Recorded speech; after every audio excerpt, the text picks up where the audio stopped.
silence where the words are just there and not. Because we are, along with those dolphins and whales, we are diving into the core of our soul, into the core of the creation. And here's a time to come out from those waters once again as a newborn child and remember everything. Later on, you learn those pieces the way earth is offered to you, but first you came with all of it. In some way, some form, like a light, like a flow of energy. Who knows how else? We might don't even have those words. So right now, we are ready to walk, and we are already walking into those waters. We put aside a piece of the clothes that we don't need no longer. We want to be there with these waves that are ready to carry us.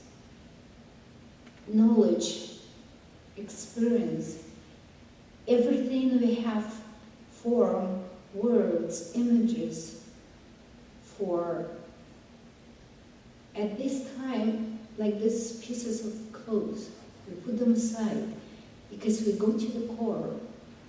Everything is there. Atlanteans, with everything they are given to us, they're here. Who knows how many of us are having spark of their soul, speaking their language even through our English or my Russian English, Lemurians, everyone who ever been here before, and everyone who is with us now might be in the parallel worlds and the planet, our neighbors, or the birds and the plants, and everyone else. Here's time, one more, to hold the heart of all of us and listen to that heartbeat.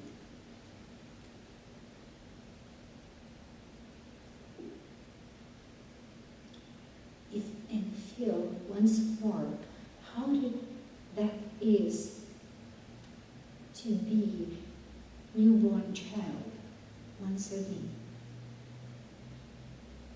Just think about those kids when they're coming to the world, how happy they are,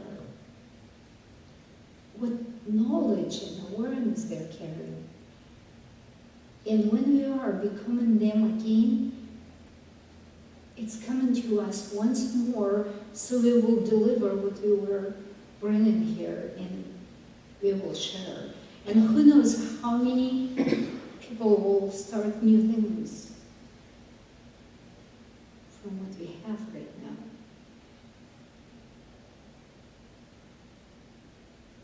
To me, this time look as a time to let every language we ever know or not, every piece of the knowledge we ever had or wanted to touch, every experience, everything that ever happened, become that energy again, so we could start our painting from the very first, before even colors are mixed. Of course, from that place, we are new beginners in our body. The body has final freedom to be you. And we are having that time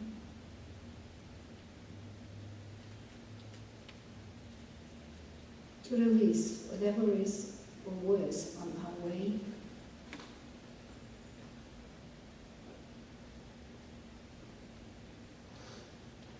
And we're not just talking here, it's really happening.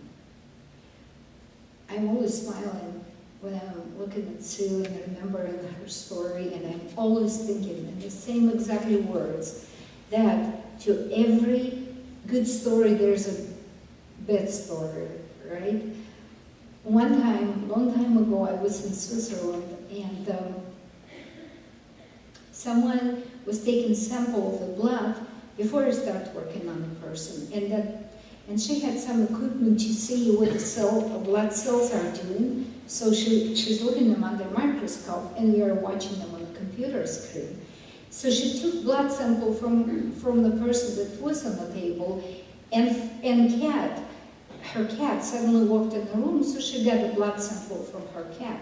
And the cat is on their table, and we are all having a good time, and we are watching this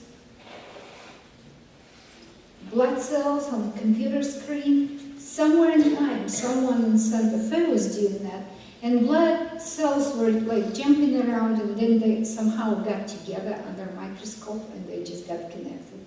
That was scary enough for someone who knows about blood and how much you don't want them to get too much together. Because we're humans. First thing, we are getting scared, and we are thinking, oh gosh, that could be blood clot. Because nothing else we know about it. We do not know why are they getting together.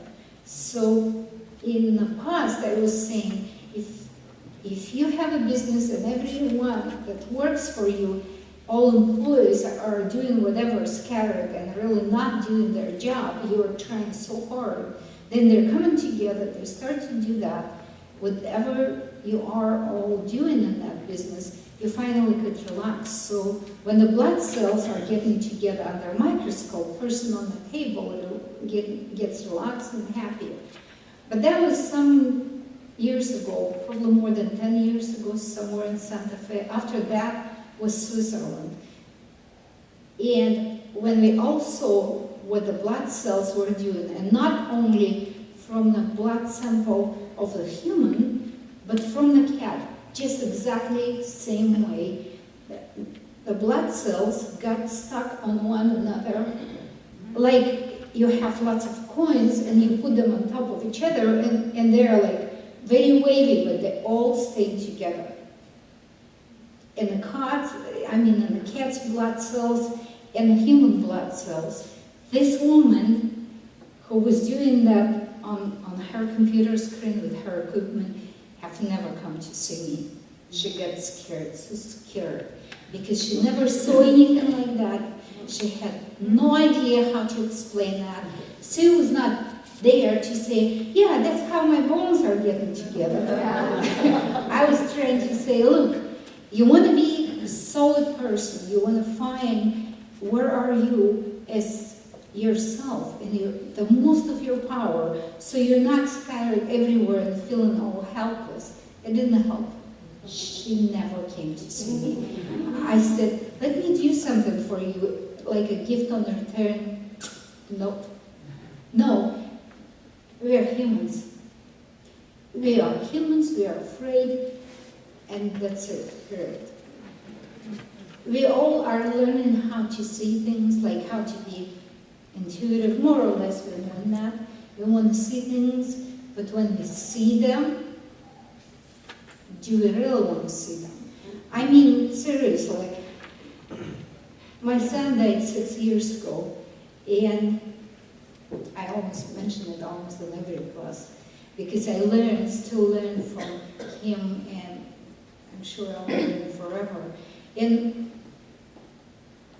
me, right? I'm looking for people and working with them, with their loved ones that somewhere else. And one day I'm walking in that apartment and I'm thinking, and it's night and it's dark, and I'm thinking, I always feel my son, I always talk to him, but if he's suddenly now up here in front of me, I'll be scared to death. It's like, no, I'm human. I don't know how to handle that. If you know, that's why, like Sue was, when she came that first time, she was saying, Valentina is a healer for the healers. We need us to help each other. Because when you're seeing all those things, that no one else has seen, and you hardly have any way to explain that you want to get somewhere, and there's no book written about it. There's no knowledge, there's no experience of your own, there's nothing that helps you to know how to put it in words and explain, at least to yourself and then others. And yesterday someone made me remember, I used to know an incredibly beautiful man in somewhere along in the past, and he used to say, when you got, and that time in Russia, you could not find Kama Sutra to read. No, you could, if you're lucky, you could get some pages of that printed, and it will be underground stuff developed between people. I didn't have access to those resources. So somewhere at the university, when he was mentioned, I was not reading that book. But I could see what he is saying. He said, if you got Kama Sutra in your hands, you read it, then you close it down, then you put it in the shelf, and never remember that. Forget it. Just forget what you were reading there, or you'll never be able to make love.